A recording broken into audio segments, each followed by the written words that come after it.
Tive uma infância muito saudável, feliz e divertida. Brincávamos muito, eu com minhas irmãs Bernadette, Cecília, primas Fátimas, Regiane e amigas Rosane, Rosimere. Fazíamos balanço nas árvores. Não tínhamos medo nem noção do perigo.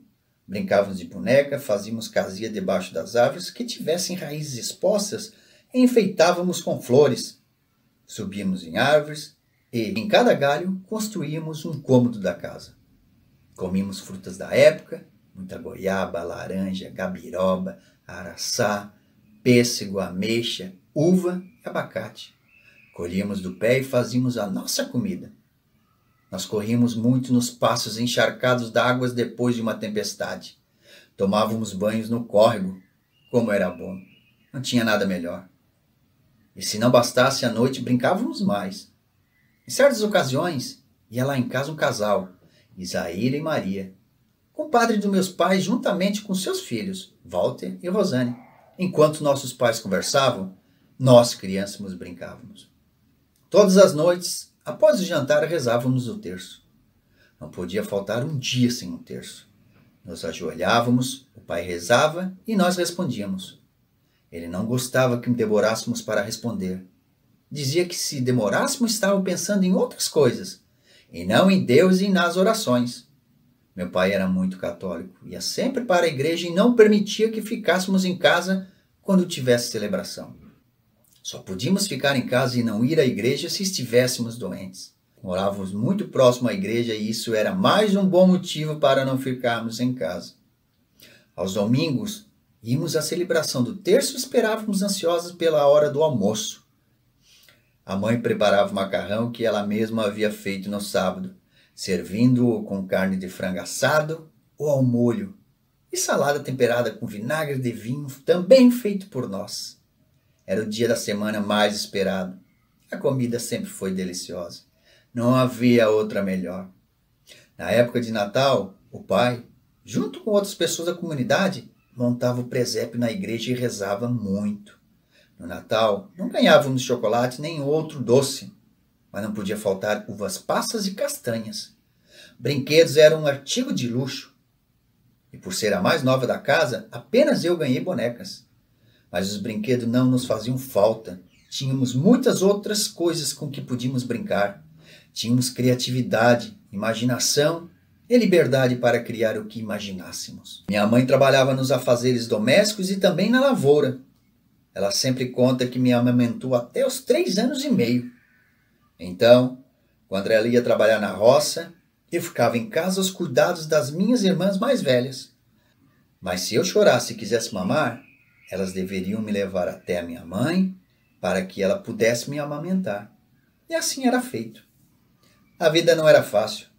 Contudo, minha mãe, sempre muito batalhadora, não reclamava, não desistia. Nos educava, ensinava a sermos humildes e respeitar a todos. Meus irmãos mais velhos trabalhavam na lavoura com ela. Plantávamos milho, feijão, arroz, batatas, amendoins e uva. A maior parte do que era colhido era para o consumo próprio. Pouco era vendido. Tínhamos um parreiral e com a uva colhida fazíamos vinho que era vendido no bar e também consumíamos em casa. O pai e a mãe realizavam a poda das videiras.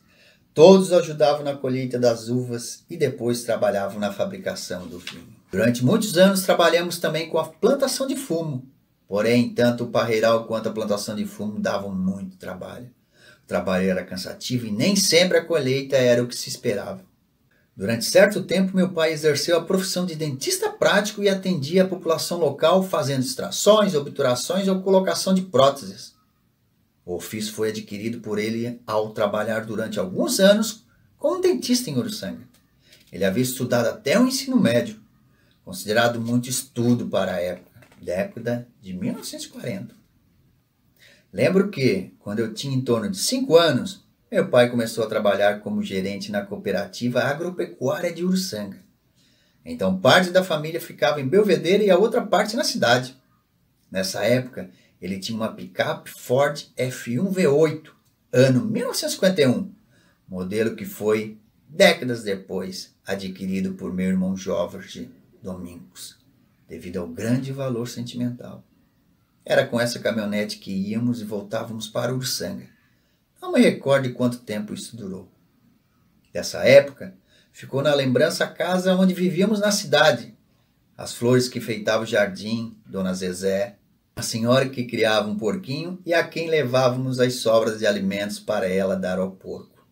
E a serraria do Abate, localizada no trajeto que fazíamos para voltar ao Belvedere, e onde havia um caminhão que estava sempre no mesmo lugar. No Belvedere, nossa família possuía um pequeno comércio, uma venda, como era chamado na época. Uma mistura de bar com mercado, onde vendia-se de tudo um pouco, principalmente bebidas. A venda servia de ponto de encontro aos homens, nos fins das tardes e principalmente nos fins de semana. Ali eles se reuniam para conversar, beber e jogar.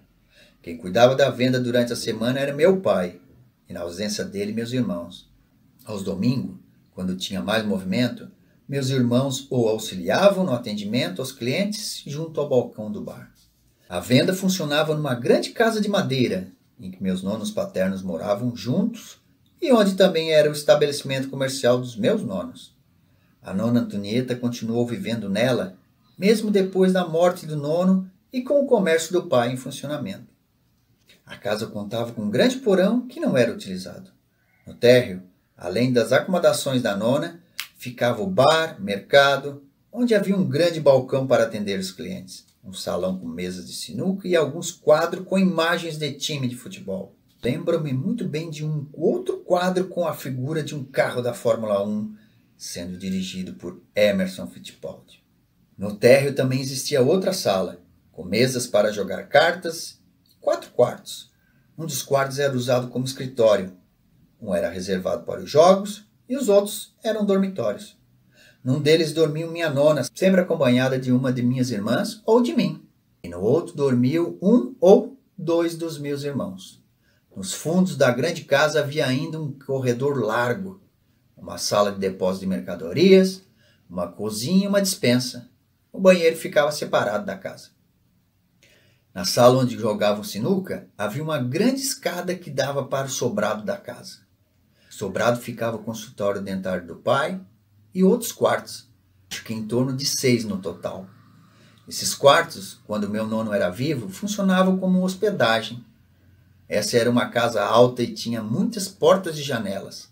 Vivi grande parte da minha história nela. Foi ainda nessa grande sala que assisti ao meu primeiro filme. Era a história de Teixeirinha e da Mary Terezinha, e eu fiquei encantada. A história me emocionou muito. Lembro também que ali participei da festa de casamento de minha irmã mais velha.